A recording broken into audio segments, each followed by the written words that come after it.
көрермен, біз студиямызға Қазақстан барысы жобасының 2 дүркін жеңімпазы, 3 дүркін әлем барысы, 4 дүркін әлем чемпионы Айбек Номаровты шақырып отырмыз. Айбек десе әрине қазақ күресін жақсы көретін жанкүйердің бәрінің делебесі қозады. Өйткені Айбек елшілік жарыстарда ғана емес, халықаралық жарыстың бәрінде ел намысын жоғары көтеріп жүрген азамат. Ендеше осы Қазақстан барысы жобасы туралы Айбектің пікірін білуге асығайық. Жалпы осы сұхбатымызға кіріспес бұрын, жалпы Қазақстан барысы жобасы өзіңе не берді? Өміріңде нені өзгертті? Қазақстан барысы, осы қазақ күресі деп айтсам болады. Қазақ күресі 2004 жылдан бастадым. Ол кезде енді дамып жатқан кезі, жаңағы Азияға әлем чемпионаты енді болып жатқан кезі. Одан бері сол кезде әлем 2010 жылы мен әлем чемпионатын бірінші рет ұттым, 2008 жылы екінші орын алдым. Енді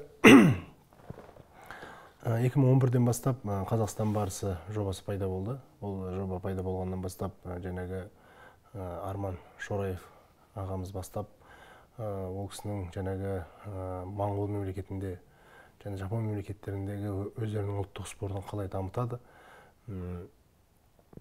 Соның бәрін саралап, біздің осы қазақ күресін осындай үлкен дәрежеге неге көтермеске. Бізде енді басқа спорттың бәрі олимпиада ойындар деп айтылады, бірақ қанша олимпиада ойын болса да, қазақ күресі ол өзіміздің ұлттық күресіміз біріншіден.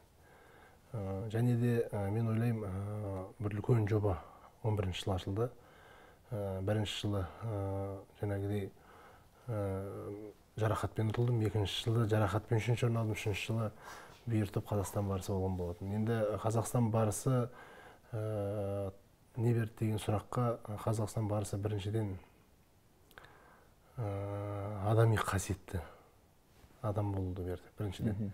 Және оны бірден проекттің ішінде, бағдарламаның ішінде жазылған жазылмаған білмеймін, ол жердегі Арман ағамыз бастап, және ол кісінің жанында Сәрсен ағамыз, Сәрсен Абайұлы ағамыздың қаншама ол кісілердің бастаған кезде жігіттер осылай болғанда осылай болады ақылдарын айтып, қаншама жаңағы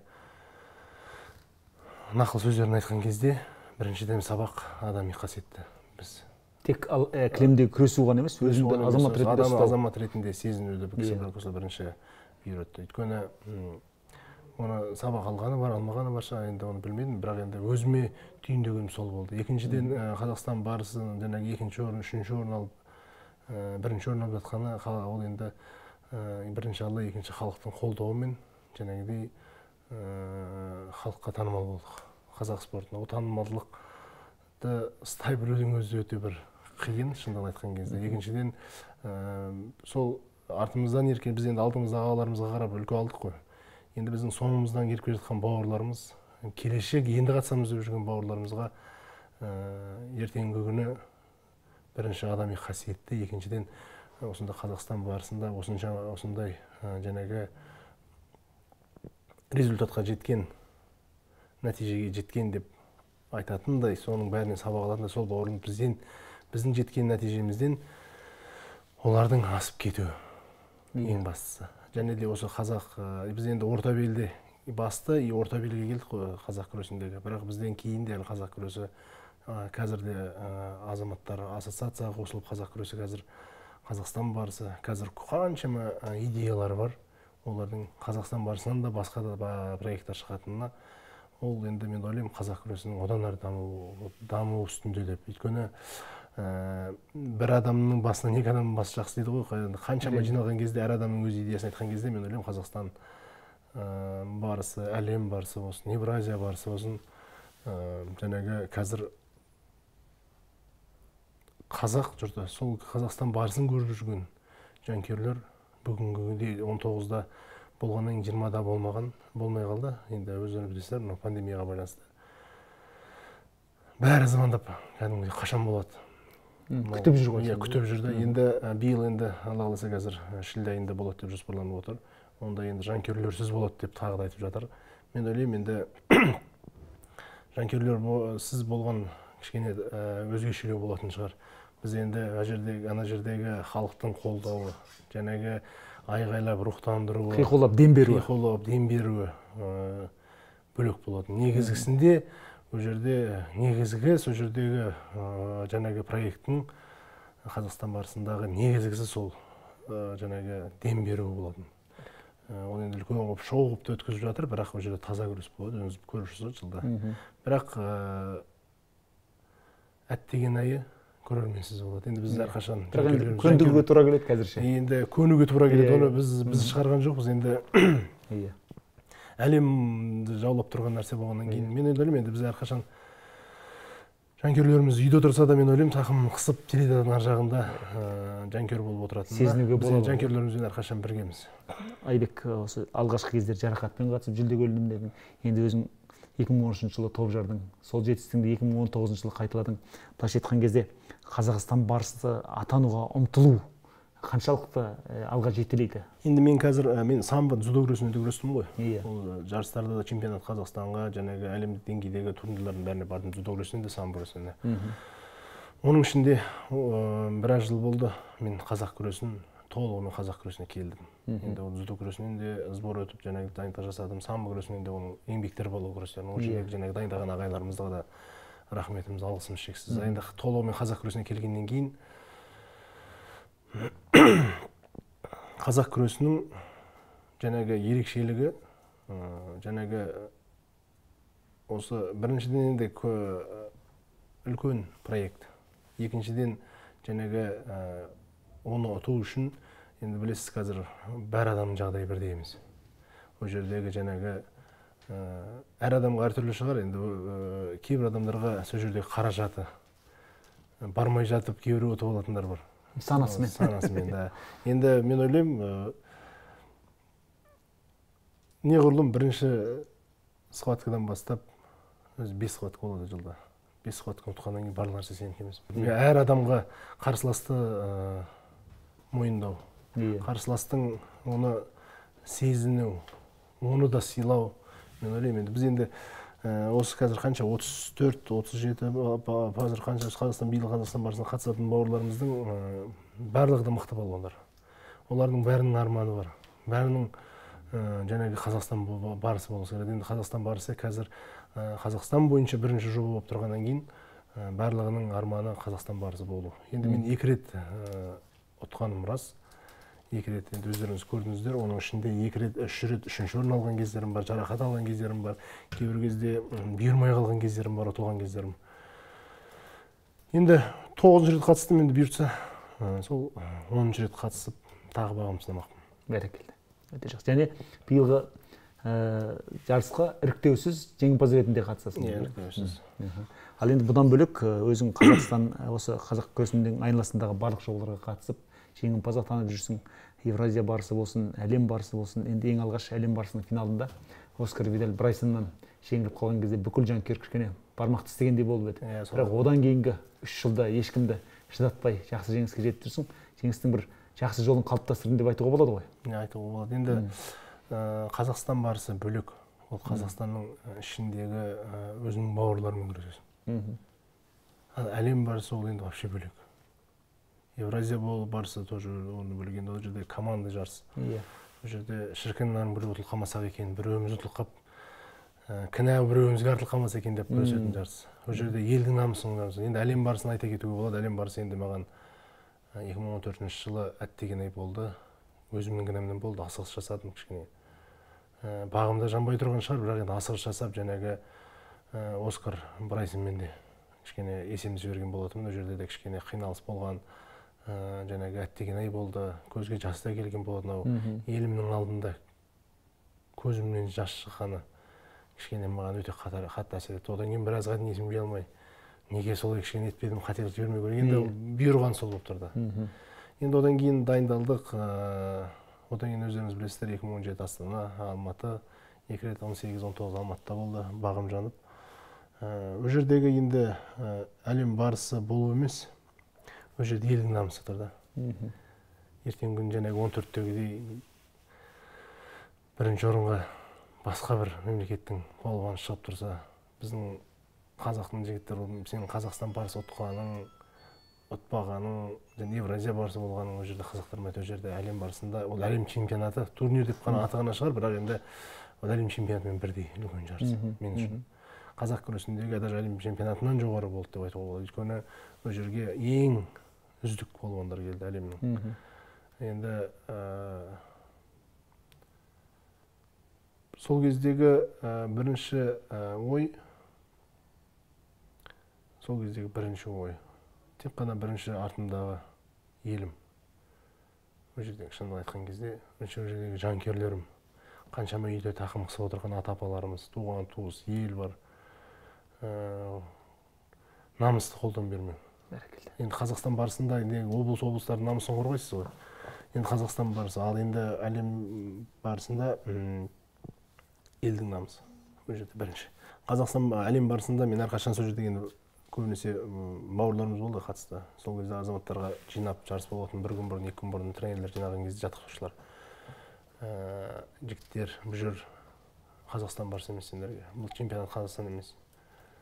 Бұл жер елдің намысын қорғайтын деп айтады. Содан кейін мен палуандарға, енді бауырларым, жігіттер намысты қолдан бермейік. Мейлі алтау қатысып отырмыз ғой, кім ұтса да көк туымызды түсірмейік деп барлығын айтты. Мен капитан команда болғаннан кейін, екіншіден сол барысқа, әлем барысына қатысушы ретінде жаңағы бауырларымыз, ағаларымыз алдында күресті, оларға да барлығын айтатынбыз. Жігіттер, кім ұтайық мейлі, бірақ еліміздің туын түсірмейік.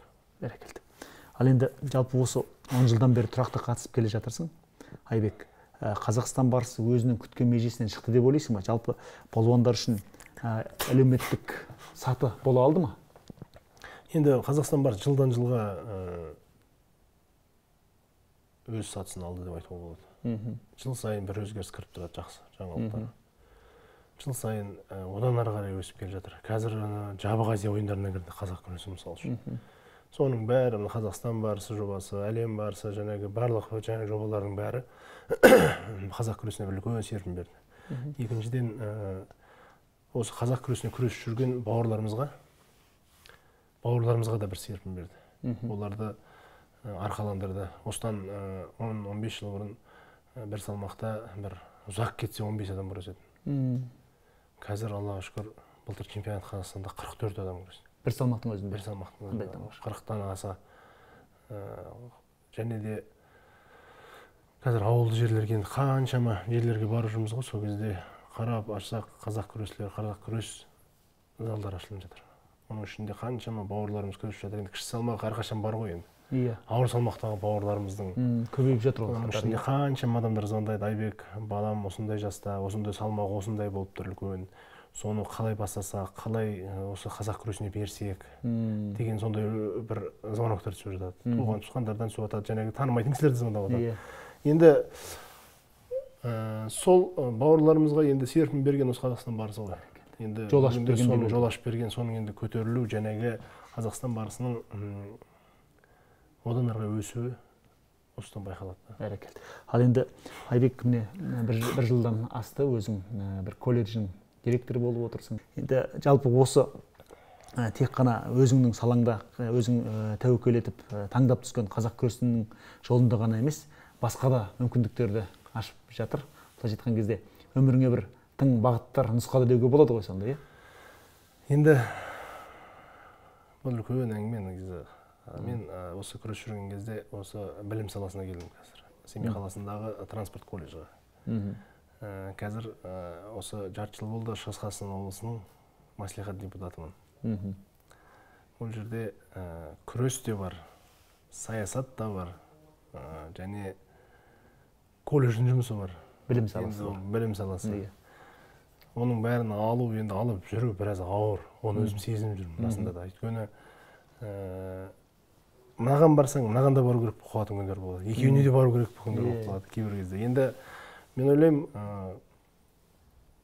барлығына үлгереміз деп. Адам болып келгеннен кейін бәріне шыдаймыз.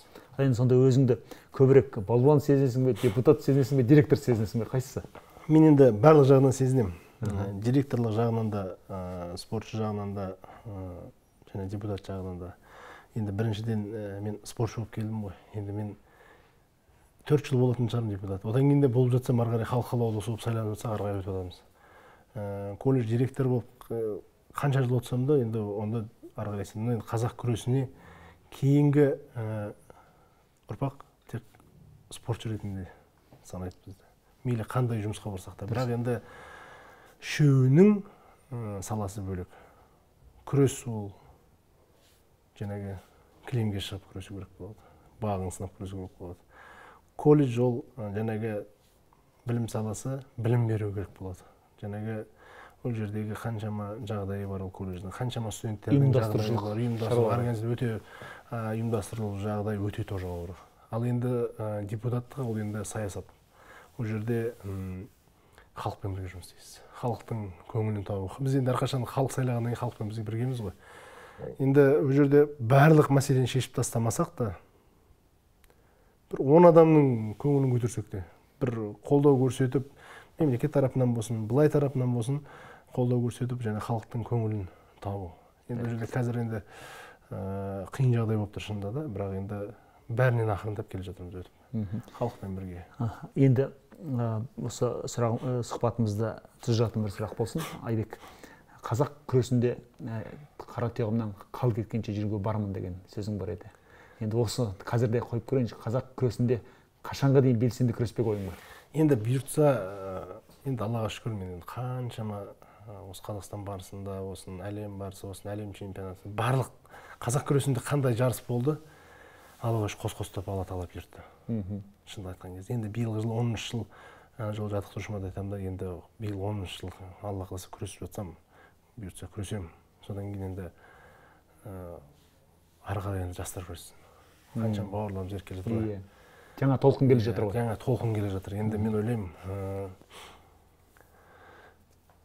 ол спорттан қашқандық емес, әр нәрсенің өзінің орны болады өмірде. Өзінің шегі болады. Не нәрсенің басталуы бар, аяқталуы болады. Бірақ барлығына өмір болғаннан кейін шыдаймыз. Жаңағы бүйтсек деген ой бар, былай істеп жүрсек деген ой бар. Бірақ енді күрестің бір ағамыз бар, өнердің дәстүрлі әнші ағамыз бар, Ерлан Ысқали деген ағамыз. Мен айтамын, аға, сіздер енді дәстүрлі әнді әбден меңгердіңіздер ғой. Айбек, енді желегін шағып майын ішіп келе жатырмыз ғой.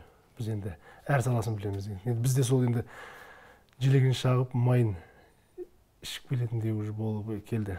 Енді бұйыртса биыл Қазақстан барысына бұйыртса соңғы рет күресетін шығармын. Одан кейін енді біраз күресіп, одан кейін қою керек болатын сияқты.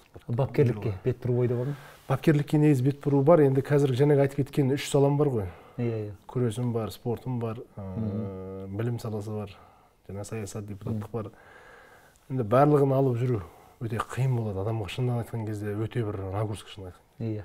Енді сол ары қарай жаңағы білім саласымен айналысып, жаңағы ары қарай депутаттық міндетімді атқарып, халыққа қызмет етсек па деген ойда бар. Енді қаншама кейін сол біздерден кейінгі бауырларда солай істеп, барлық айналып келген кезде халыққа қызмет ету. Болу, адам болып келгеннен кейін енді Жәнібек Кәрменов ағамыздың өлеңінде айтады ғой, адам болып келіп, адам болып өту керек деп. Расында сол адами қасиетпен бір еңбек етіп кету елге. Көп рахмет. Жақсы. Айбек, міне құрметті көрермен, біз әлем барысы жобасының 3 дүркін жеңімпазы, 2 дүркін Қазақстан барысы, әлемнің 4 дүркін чемпионы Айбек Номаровтың Қазақстан барысы жобасына, жалпы қазақ күресіне ықыласын осы сұхбат барысында сезінгендейміз, және өзінің иығында қандай үлкен, зор жауапкершілігі тұрған балуанымыз өте жақсы сезінеді. Тіпті алдағы уақытта біз Айбекті тек қана балуан ретінде емес, бапкер ретінде көріп қалуымыз мүмкін екенін сезініп отырмыз. Ақ жол дейміз, жолын ашсын азаматтың алла. Рахмет.